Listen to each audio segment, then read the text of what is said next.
Good afternoon. ఇగో చూడండి, మా మూడో బ్యాచ్ వాళ్ళకైతే ఫ్రంట్ పార్ట్ ఎలా డ్రాయింగ్ చేయాలి, ఎలా కటింగ్ చేయాలన్నది నేను ఈ వీడియోలో అయితే చూపిస్తానండి. చూడండి ఒకసారి. ఫ్రంట్ పార్ట్ ఇగో బ్యాక్ పార్ట్ తీసుకుని మన హ్యాండ్స్ ఇది ఏ పక్కన అయితే కట్ చేస్తామో ఆ మూల మీద అయితే బ్యాక్ పార్ట్ వేసారండి. చూడండి ఒకసారి. ఇదిగో చూడండి, ఇది క్రాస్ బెల్ట్ అండి. ఇది క్రాస్ బెల్ట్ ఎంత మడత పెట్టుకోవాలో ఏంటి, ఇదిగో చూడండి ఒకసారి. నేనైతే ఇదిగో 2.5 ఇటు 2.5 కాడికైతే మడత పెట్టానండి. మనకి ఇది కూడా ఎంత ఉందన్నది కూడా చూద్దామండి ఒకసారి. ఇది కూడా 2.5 ఉందండి, ఖర్చుతో సహా 3 అవుతుందండి. ఇదిగో నేనైతే ఇప్పుడు 2.5 పెట్టానండి. 2.5 పెట్టి ఇదిగో చూడండి ఇలా స్కేల్ వేస్తున్నాను.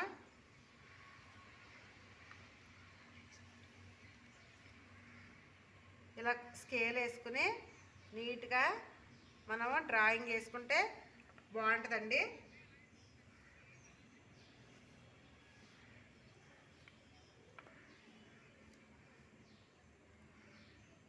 చూడండి, నేను సంఖ కూడా భాగం కూడా ఇప్పుడు నేనైతే ఫ్రంట్ నెక్ వచ్చి 7 పెడుతున్నానండి. ఇటు కూడా మనం స్కేల్ వేసుకుందామండి. నీట్గా సమానంగా గీసుకోవాలండి, లేకపోతే ఏం తేడా వచ్చినా మెడ అయితే సాగిపోతుంది.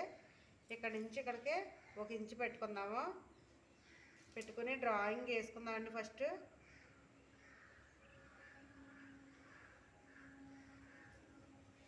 చూడండి, ఇప్పుడు ఈ నెక్ కరెక్ట్గా వచ్చిందా లేదా అన్నది కూడా మనము ఇప్పుడే కటింగ్ చేసుకోకుండా ముందే చెక్ చేసుకోవాలండి. చూడండి, ఖర్చుతో సహా. ఇదిగో చూడండి, ఖర్చు కాడించి నేను పెట్టానండి. ఇదిగోండి చూడండి, ఇదిగోండి కరెక్ట్గా వచ్చేసిందండి.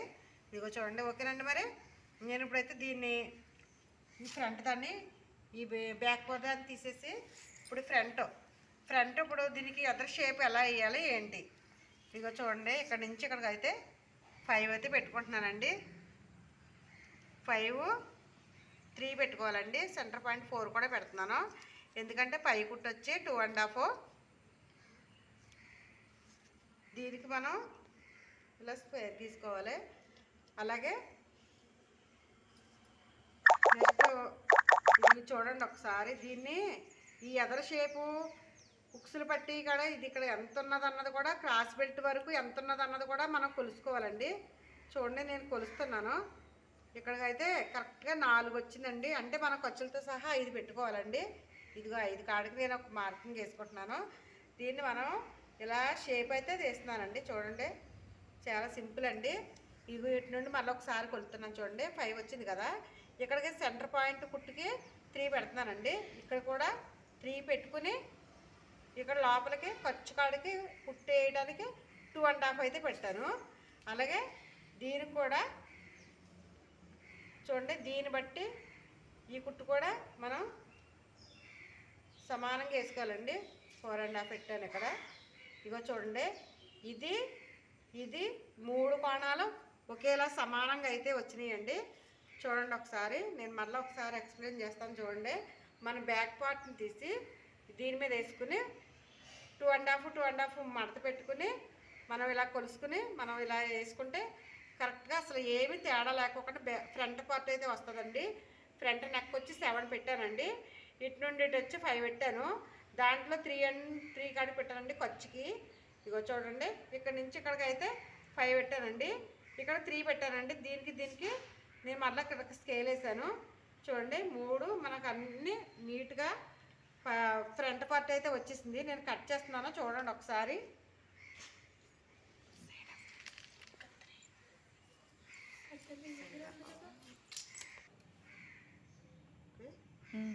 చూడండి, నేనైతే ఫ్రంట్ పార్ట్ కట్ చేసేస్తున్నాను. చూడండి, ఎంత కొత్త వాళ్ళైనా సరే నేను చాలా ఈజీ పద్ధతులు అయితే నేర్పుతానండి. ఎటువంటి ప్రాబ్లం రాకోకుండా మంచిగా నీట్గా అయితే వర్క్ అయితే నేను చెప్తాను. చూడండి ఒకసారి. మన సంకలోతు కూడా నేనైతే తీసేస్తున్నాను, ఇప్పుడే తీసేస్తున్నానండి. సంకలోతు ఎప్పుడైతే తీసుకున్నామో అప్పుడే టక్స్ అయితే పెట్టేసుకోవాలండి. చూడండి ఎంత సింపుల్గా ఉందో అండి.